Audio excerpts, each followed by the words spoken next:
నమస్తే అండి. ఏదైతే అటవీ శాఖ భూముల్లో 104 ఎకరాల భూమి, అది కూడా అటవీ శాఖ భూముల మధ్యలో గౌరవ పెద్దిరెడ్డి రామచంద్రారెడ్డి గారు ఒక పెద్ద భవనాలు, విల్లాలు అన్నీ కట్టేసుకున్నారు. సో ఇప్పుడు 1 by 1 వెలికి తీస్తూ ఉన్నారు గౌరవ అటవీ శాఖ మంత్రి. నేను ఒకటే అడుగుతున్నాను, 1985 ప్రభుత్వం వచ్చిన మూమెంట్ నుంచి పెద్దిరెడ్డి రామచంద్రారెడ్డి గారు లేకపోతే చంద్రబాబు గారు వీళ్ళందరూ ఒకే యూనివర్సిటీలో చదివిన వారు, వారొక పార్టీ వీరొక పార్టీగా ఎవరి రాజకీయం వారి ప్రస్థానం చేస్తూ ఉన్నారు. తిరుపతిలోని మఠం భూములని ఎవరు ఆక్యుపై చేసి దాంట్లో డైరీలు కట్టేసినారు, ఎవరు ఆక్యుపై చేసి థియేటర్లు కట్టేసినారు. అసలు అప్పటి నుంచి అన్ని ప్రభుత్వాలు ఎందుకు పెద్దిరెడ్డి గారిని కదిలించట్లేదు? పెద్దిరెడ్డి గారంటే కుంభస్థలమా? పెద్దిరెడ్డి గారి కాన్స్టిట్యున్సీలో గెలవగల్ల వాడే లేడా? సో పెద్దిరెడ్డి గారు ఏం చెద్దినా చెల్లుతుందా? పెద్దిరెడ్డినా పెద్దారెడ్డినా నాకైతే తెలియదండి. సో ఎనీవే, ఒక అటవీ శాఖ భూముల మధ్యలో 104 ఎకరాల భూమి వేరెవరిది ఉండదు. సో ఇందాక అన్న ఎప్పుడైతే హెలికాప్టర్లో వెళ్ళి ఆ ఇంటిని ఫోటో తీసినాడో మిథున్ రెడ్డి గారి కూసాలు కదిలిపోయి వెంటనే ట్విట్టర్లో పోస్ట్ పెట్టినారు. ఏమంటే, అయ్యా మేము 2000లోనే వాటిని రిజిస్ట్రేషన్ చేసుకున్నాము, మీరు చార్టర్డ్ ఫ్లైట్లో విమానాలలో వెళ్ళి ఫోటోలు తీయడం ఏంటంటో ఇంకోటంటో ఏవో చాలా అడిగినారట. మిథున్ రెడ్డి అన్నకి చెప్తున్నాను, 2000 సంవత్సరంలో మీరు రిజిస్ట్రేషన్ చేసుకున్నారో, విల్లాలు కట్టుకున్నారు. అప్పటి నుంచి ఎన్నో ప్రభుత్వాలు జరిగినాయి. అప్పటికి మీరు రాజకీయ పార్టీలో కూడా రాలేదు, మేము ఆ భూమి మా హ్యాండ్ ఓవర్ అయినప్పుడు అని. సరేనబ్బా, మీ హ్యాండ్ ఓవరే అయింది, మీరు లింక్ డాక్యుమెంట్స్ తీసుకురండి, ఈసీలు తీసుకురండి. ఆ భూమి మీకు ఎవరు అమ్మినారు? అమ్మిన వాడికి ఎక్కడి నుంచి వచ్చింది? బ్రిటిష్ వాళ్ళు రాసి ఇచ్చినారా? మేయ జాగిరా అని బ్రిటిష్ వాళ్ళు రాసి ఇచ్చినారా రాసుకోవడానికి, పండించుకోవడానికి? ఈరోజు పెద్ద బుల్డోజర్లను తీసుకొచ్చి మీరు అటవీ భూముల్లో చెట్లు నరికేసి సపోటా తోటలు, మామిడి తోటలు, తమరు పీలేరులో ఆక్యుపై చేసినటువంటి అటవీ భూముల్ని అసలు చిత్తూరులో ఏనుగులు ఎందుకు బయటకు వస్తున్నాయండి? ఎందుకంత వీరవిహారం చేస్తున్నాయి? నా పుట్టలో వేలు పెడితే నేను కుట్టనా అని అంతకుముందు ఒక నాయకుడు అన్నాడని నాకు గుర్తొచ్చింది.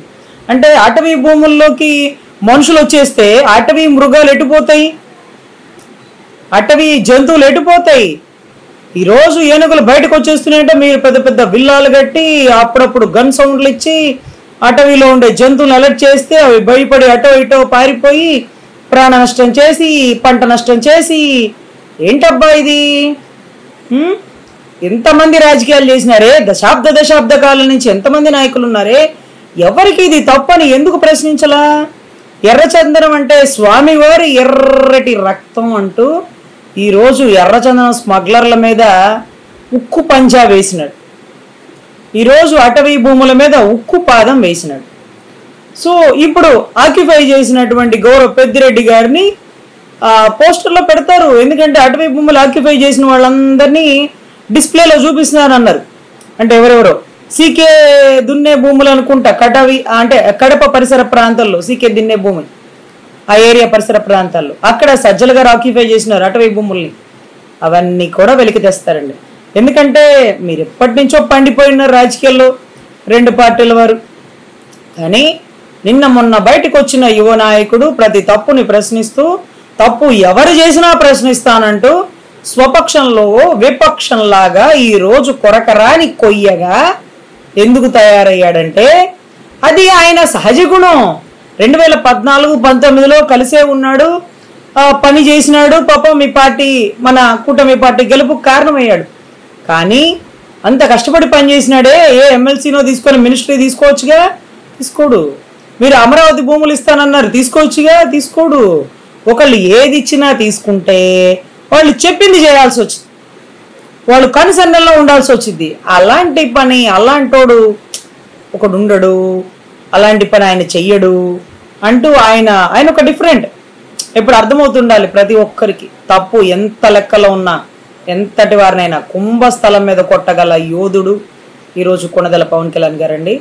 నిజంగా మాకు చాలా సంతోషంగా ఉంది. అన్న దృష్టికి ఇంకొక కీలకమైన విషయాన్ని చాలా దృఢంగా చెప్తున్నాము. అన్న, మన సనాతన ధర్మాన్ని మనం ఎంత గొప్పగా కాపాడాలనుకుంటున్నామో అదే రకంగా 185,000 పైచులకు ఒక ఆవు మాంసాన్ని స్టోరేజ్ చేసినటువంటి పరిసర ప్రాంతాలు, వాళ్ళ ఓనర్లు ఎన్ని సంవత్సరాల నుంచి, ఎన్ని దశాబ్ద కాలాల నుంచి జరుగుతుందో దయచేసి వెలికి తీయండి. 185 కేజీల మాంసం అంటే సుమారు ఎన్ని వందల వేల ఆవులు చనిపోయి ఉంటాయన్న.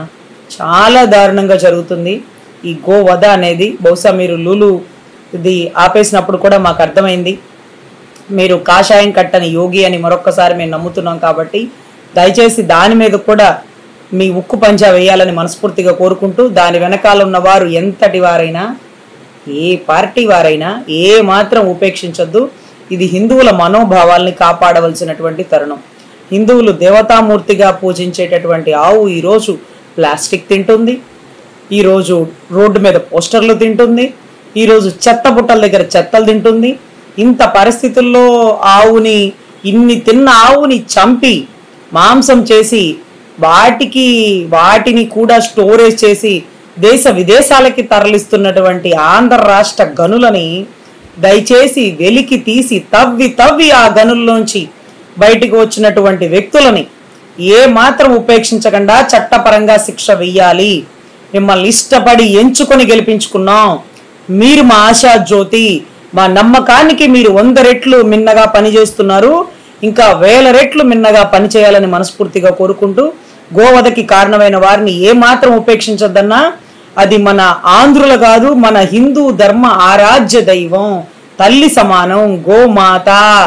ఆ మాతని వంచిస్తున్న వారు, ఆ మాతని ఈరోజు చంపి మాంసంగా చేసి విదేశాలకు ఎగుమతి చేస్తున్న వారు ఎవరైనా మీరు ఏ మాత్రం శిక్ష తగ్గించాల్సిన పని లేదు. అదే రకంగా అడవుల్లో ఉండేటటువంటి ఏనుగులు బయటకు వస్తున్న కారణం, అడవుల్లో ఉన్నటువంటి వృక్ష సంపదని ఎగుమతులు దిగుమతులు జరగడం, వాటిల్లో భూములు ఆక్యుపై చేసి విల్లాలు కట్టడం, ఈ కట్టడం ఏ సంవత్సరంలో బిగినైంది, ఏ ప్రభుత్వంలో బిగినైంది, ఎన్ని ప్రభుత్వాలు పెంచి పోషిస్తున్నాయి. 2000 సంవత్సరంలో రిజిస్ట్రేషన్ చేసుకున్న గౌరవ మిథున్ రెడ్డి గారు ఎవరి నుంచి కొన్నారు? Link documents, registration documents. అన్నా మీకు ఒక విషయం తెలుసా? మదనపల్లిలో సబ్ రిజిస్టర్ ఆఫీస్ కార్యాలయంలో కాలిపోయినాయి అన్న, ఫైల్స్ కాలిపోయినాయి. ఎందుకో మీకు తెలుసా? ఈ అడ్డవై భూముల విషయాలు అక్కడ బయటకు వస్తాయన్నా. పాపం మిథున్ రెడ్డి గారికి ఎవరో అమ్మినారు, పాపం కరెక్టే, కానీ అమ్మిన వారి డాక్యుమెంట్స్ అక్కడ ఉంటాయి, కానీ అవి కాలిపోయినాయే. అడంగలు లేవు, ఆ పుస్తకాలు లేవు అంటారు కదా, అవేమీ లేవు. మరి ఎట్లా మనం? సో ఖచ్చితంగా పాపం ఆ సబ్ రిజిస్టర్ గారి కార్యాలయం మదనపల్లిది ఎందుకు కాలిపోయిందో అవి కూడా కనుక్కోండి అన్న. అదేంటో ప్రాణ నష్టం కరగకుండా ఫైల్స్ నష్టమే జరిగింది. సో ఇవన్నీ కూడా మీరు దృష్టిలో పెట్టుకోండి. ఆక్యుపై చేసిన ప్రతి భూమికి సంబంధించిన డాక్యుమెంట్స్ ఉన్న సబ్ రిజిస్టర్ కార్యాలయంలో ఫైల్స్ ఎందుకు దగ్ధమైనవి, అవి కూడా ఆ టైంలో ఫైర్ యాక్సిడెంట్ ఎందుకు జరిగింది, ఎవరి వల్ల జరిగింది, ఎవరు చెప్తే జరిగింది, ఎవరిని కాపాడడం కోసం జరిగింది అనేది దయచేసి వెలికి తీయాలని కోరుకుంటూ మీ వీర మహిళ రజని.